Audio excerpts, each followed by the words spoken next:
ব্যস্ত আছি আলহামদুলিল্লাহ, নাটক নিয়ে ব্যস্ত আছি, পাশাপাশি টিভিসি ওবিসিস করছি, বিভিন্ন কাজের কল পাচ্ছি, ইনশাল্লাহ সামনে ভালো কিছু কাজ আসছে।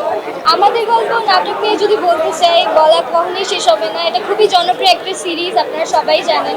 অ্যান্ড একটা ফ্যামিলি ড্রামা, যেহেতু বাংলাদেশের সব পরিবারই খুব বেশি পছন্দ করছে, এই জন্য মোস্তফা কামাল রাজ ভাইকে স্পেশালি থ্যাঙ্কস।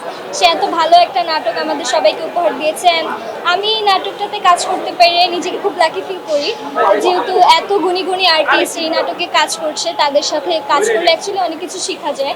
ইরফান সাজ্জাদ ভাইয়া মানে ফাহাদ ক্যারেক্টারটা যখন বাবার লাশ কাঁধে নিয়ে সিনগুলো করেছে, আমার কাছে মনে হচ্ছে এই সিনগুলো প্রত্যেকটা দর্শকের হৃদয়ে গিয়ে টাচ করেছে, যারা অ্যাকচুয়ালি ব্যাপারটাকে কানেক্ট করতে পারে, যাদের অ্যাকচুয়ালি বাবা নেই। বাবা না থাকার যে কষ্টটা বা বাবার লাশ কাঁধে বহন করার যে কষ্টটা, যাদের বাবা নেই তারা অ্যাকচুয়ালি ফিল করেছে। সো এটা দেখে আমারও খুব ইমোশনাল ফিল হয়েছে। সলো হিরোইন হিসেবে এখনও করার প্ল্যান নেই, অ্যাক্টিংয়ে শেখার অনেক কিছু আছে, অ্যাক্টিংটা শিখি ঠিকঠাক মতো, তারপর সলো দেবো।